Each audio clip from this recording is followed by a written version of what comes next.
If you've ever worn Nike, watched him on Binance's ads, grabbed a Herbalife shake, you've already paid Cristiano Ronaldo, and none of that money came from a football pitch. Over $50 million a year before a ball is even kicked. But that's not the real story. The real story is what his signature made possible for an entire country. Everyone knows the salary. $200 million a year at Al-Nassr, the richest contract in football history. Fewer people notice the other half. Ronaldo's off-field income runs over $50 million annually. Nike's billion-dollar lifetime deal, Herbalife, Binance, Clear, a fragrance and hotel empire under his own CR7 brand. Nike has handed out exactly 3 lifetime contracts in its history.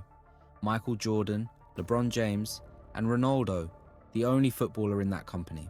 That's the business most documentaries stop at. This one doesn't. January 2023, Ronaldo signs with Al-Nassr.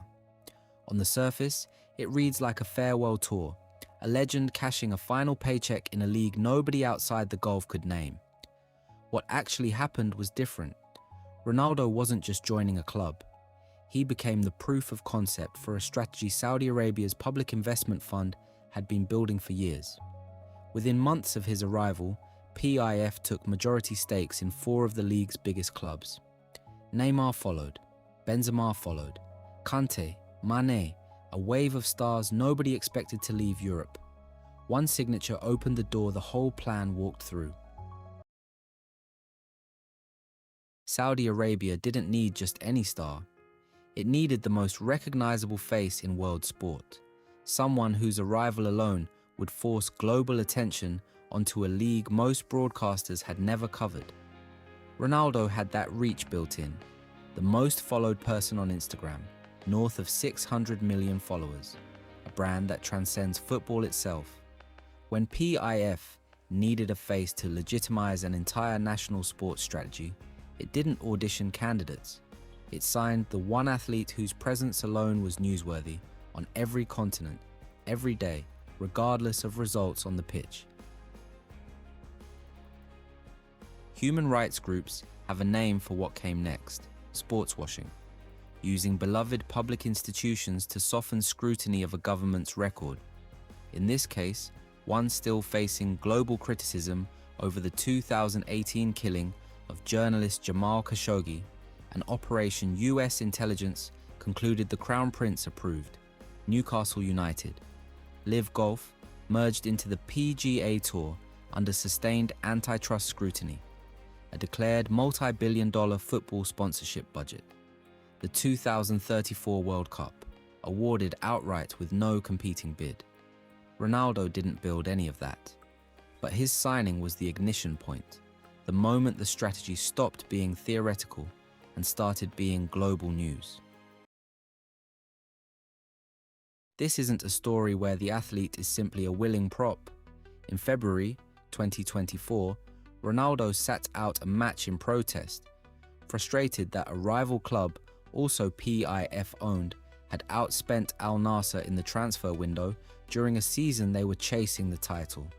It's a small moment, but a telling one. Even the face of the entire project found himself competing against decisions made above him, inside a structure where one fund owns most of the board. He was never just an employee. He also wasn't fully in control of the machine his arrival helped build. Here's the twist most coverage misses. As of 2026, Saudi Arabia's sports washing apparatus is contracting, not expanding. LIV Golf loses PIF funding after this season. The Esports Olympics bid has been abandoned. The 2029 Asian Winter Games postponed indefinitely. The 2035 Rugby World Cup scrapped entirely. What survives is what worked. Newcastle United remains untouched. The 2034 World Cup, a commitment too large to reverse, stays locked in. And the Saudi Pro League, the project Ronaldo's signing set in motion, remains the centerpiece. The experiment didn't fail everywhere. It just got ruthlessly narrowed down to what actually delivered. $50 million a year in endorsements makes Ronaldo rich. It doesn't make him unique. Plenty of athletes have brand deals. What makes this different is what his signature purchased for someone else.